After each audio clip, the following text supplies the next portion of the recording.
I am Matthew, and these are opinions on comics. Welcome to another Recipher review. This time I'm talking about Star Wars Age of Republic Jango Fett, which I thoroughly enjoyed. I've always loved Jango Fett's outfit. Something I noticed on this, well, a couple things. First of all, I'm going to start with something that might sound like criticism, but isn't really.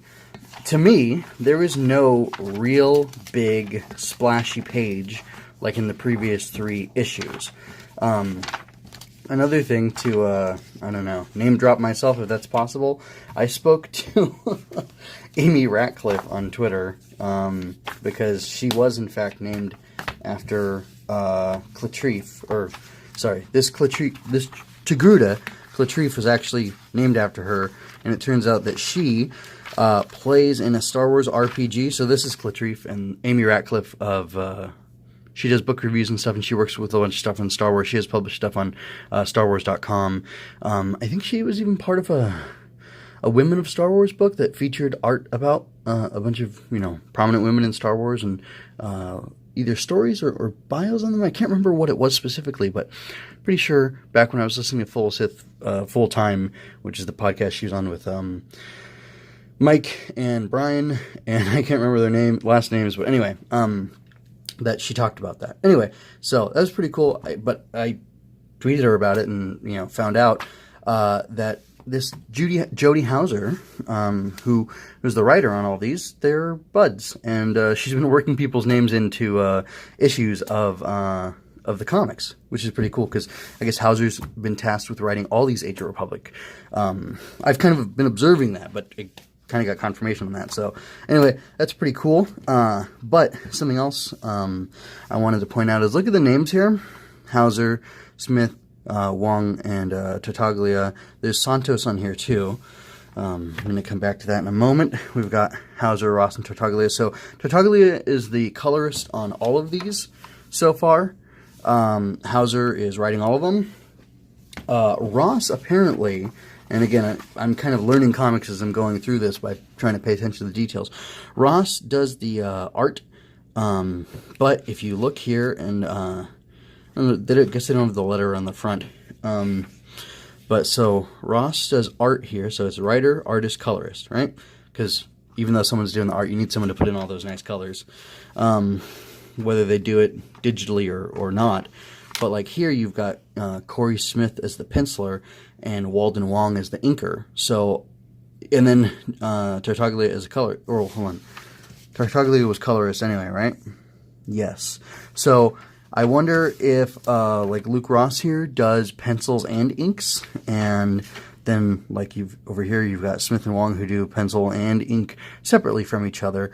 Because I've heard, some people do pencils, some people do inks, and I guess some people do both, or maybe they're doing it digitally and they're doing it analog, or who knows. But anyway, I just thought that was kind of interesting, because, and what brought that to my attention is that Ross did in fact work on Darth Maul, and the Darth Maul comic doesn't have the same kind of splashy thing that this does. So if Smith did the pencils on both of these, and they've got those 2 super cool pages with all the fighting and like the, well, see, like this is like normal paneling, but then this is kind of something special where they're using the body movements, the blocking, to separate the panels apart from each other. And then in the Obi-Wan, there's something similar. Let me find it real quick. Oh yeah, again, and now it still has gutters. This is what these are called, right? I think. Anyway, it still has them separating it, but a lot of the blocking of the bodies actually kind of splits up the space for you. And those were both done by Santos, and I was surprised because I thought Maul had one too. So I kind of think, I don't know if it's a stylistic choice or maybe just the artists kind of work together, and they enjoyed, one enjoyed what the other was doing. Oh no, look at this. It came apart. That stinks. And I'll have to be more careful. Gosh, hold on. Found what I want to talk about. I felt like Ross did something similar, like with these panels, the way they're off kilter, and they're, I don't know, used. It's almost that style, but it's not quite. So, anyway, just kind of an interesting compare and contrast, and the reason I mention that is because Jango Fett lacks any of that, I don't know, extra special art, I guess you could call it. I think that's a silly thing to say, but the art was very good. It was very competent. It just kind of, it lacked, like, special flourish or flair, which isn't a demerit in my opinion, because I mean, like, look at that. Look how cool that is. I mean, Jango Fett looks cool on his own, so just drawing him in a cool pose is enough, I think. But, I mean, what I like about this is, like, it gives a real good mood, I think. Like, I don't know, it feels so Star Wars-y, and it feels like you're being there. I mean, like watching it almost. So, anyway, so on the art for Jango, I think it's good. I think these guys look like Tamara Morrison and, oh man, I can't remember his name right now. Daniel Logan. That's pretty cool. That's Darth Tyrannus on the moons of Bogdan. Let's see. Oh, this is really cool right here. Look at this art. So, boom, he comes in. Anyway, this lady's fallen. He goes to catch her, and then he knocks her out because she's a bounty. But I liked that. Let me see if there's any other standout art. Okay, so here you've got kind of those shifting panels again, which I kind of like. Again, I'm not like reading comics all the time, so I'm not used to seeing that necessarily. I haven't seen that anytime that sticks out in my memory. Another super cool shot of Jango here. Love all the detail on him, and I think they did a really nice job of making him. Oh, and then I don't remember seeing this like in Clone Wars, but it's cool. He's got like a mini chest plate, similar to Jango's.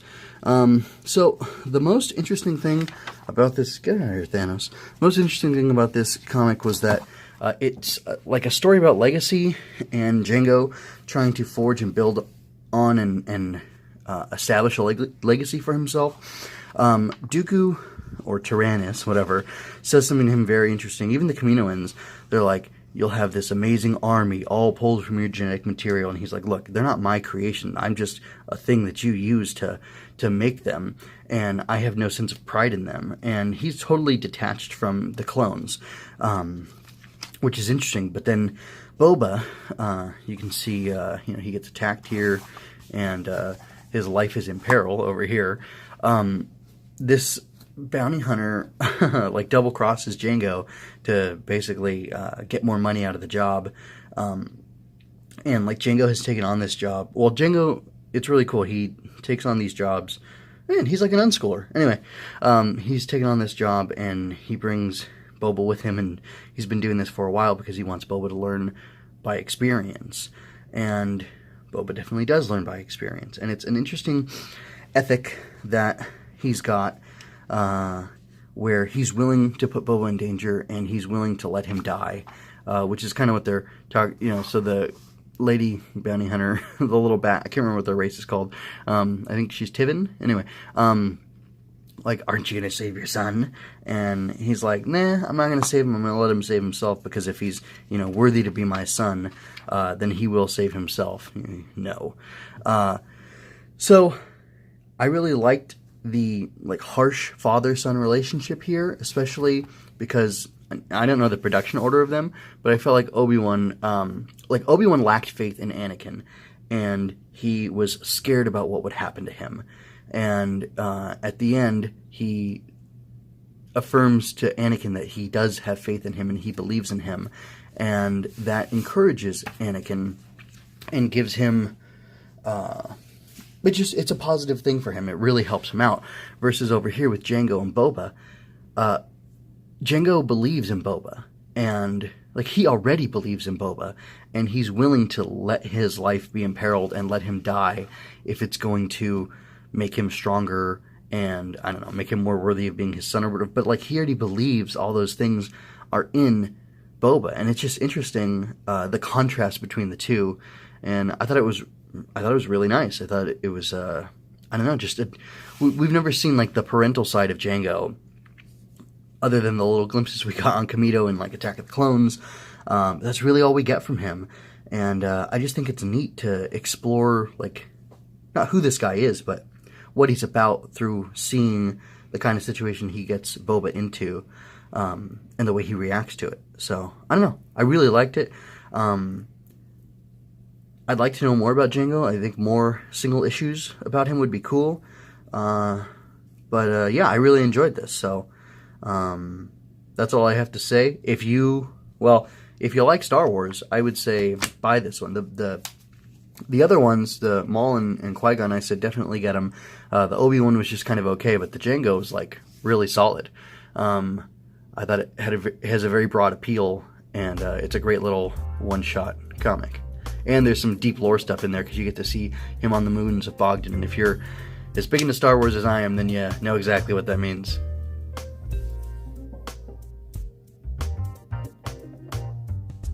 Thank you for your time and attention. I'd love to do more of this. Like, share, and subscribe to cheer me on, or give me feedback to make me stronger and smarter. Visit luminousbeings.blog for more.